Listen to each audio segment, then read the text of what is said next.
अस्सलाम वालेकुम, मैं हूं अली और आप देख रहे हैं टेक्निकल अलीजट यूट्यूब चैनल। फ्रेंड्स, इस वीडियो में मैं आपको बताऊंगा कि हमारी पेपाल में पेमेंट क्यों होल्ड होती है, इसकी वजह क्या है और इसका सोल्यूशन क्या है, मुकम्मल डिटेल से आपको बताऊंगा। वीडियो स्टार्ट करने से पहले मेरी आपसे रिक्वेस्ट है कि मेरे चैनल को सब्सक्राइब कर लें और बेल आइकन को लाजमी प्रेस करें।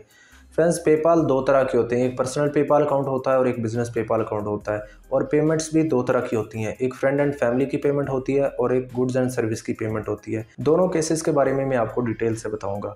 जब हम न्यू पेपाल अकाउंट क्रिएट करते हैं, अगर तो आप पर्सनल पेपाल अकाउंट करते हैं और उसमें फ्रेंड एंड फैमिली की पेमेंट लेते हैं, तो ये पेमेंट आपकी होल्ड नहीं होती, आपकी जो है वो डायरेक्ट अकाउंट के अंदर अवेलेबल हो जाती है। अगर आप पर्सनल पेपाल में गुड्स एंड सर्विस की पेमेंट लेते हैं तो वो आपकी पेमेंट जो है वो होल्ड होती है 21 डेज़ के लिए, क्योंकि ये आपकी बिजनेस पेमेंट होती है। 21 डेज़ के बाद आपका बैलेंस जो है वो अवेलेबल हो जाता है। 21 डेज़ से पहले भी आपकी जो है पेमेंट आ जाती है, 1 वीक या 2 वीक लगता है, आपकी ये पेमेंट जो है वो आ जाती है। अगर 1-2 वीक्स में ना अवेलेबल हो तो ये फिर आपके 21 डेज़ कंप्लीट करने के बाद आपके अकाउंट में आ जाती है।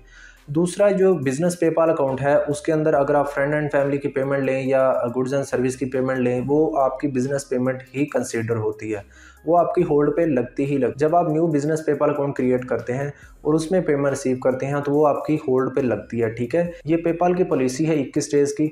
21 डेज़ के लिए आपकी पेमेंट होल्ड लगती है और ये पेमेंट जो है 21 डेज़ से पहले भी आपके अकाउंट में अवेलेबल हो जाती है। ठीक है, कम से कम इसमें 1 वीक या 2 वीक लगते हैं, इसके अंदर अंदर आपकी पेमेंट जो है अवेलेबल हो जाती है। अगर आपकी ये पेमेंट अवेलेबल ना हो तो मैक्सिमम 21 डेज़ के बाद आपके अकाउंट में बैलेंस आ जाता है।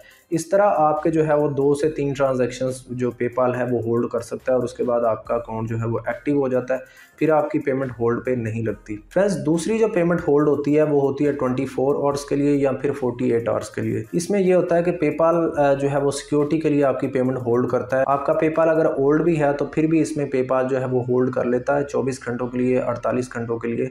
24 घंटों के लिए अक्सर जो है वो पेमेंट होल्ड पे लगती है या फिर 48 घंटों के लिए। 24 घंटों के बाद या फिर 48 घंटों के बाद आपकी पेमेंट जो है वो पेपाल में अवेलेबल हो जाती है और आप अपना बैलेंस यूज़ कर सकते हैं। इसके बाद फ्रेंड्स, एक केस ये है कि आपके पेपाल में पेमेंट टेम्परेरी हेल्ड हो जाती है। होल्ड में और हेल्ड में फ़र्क है।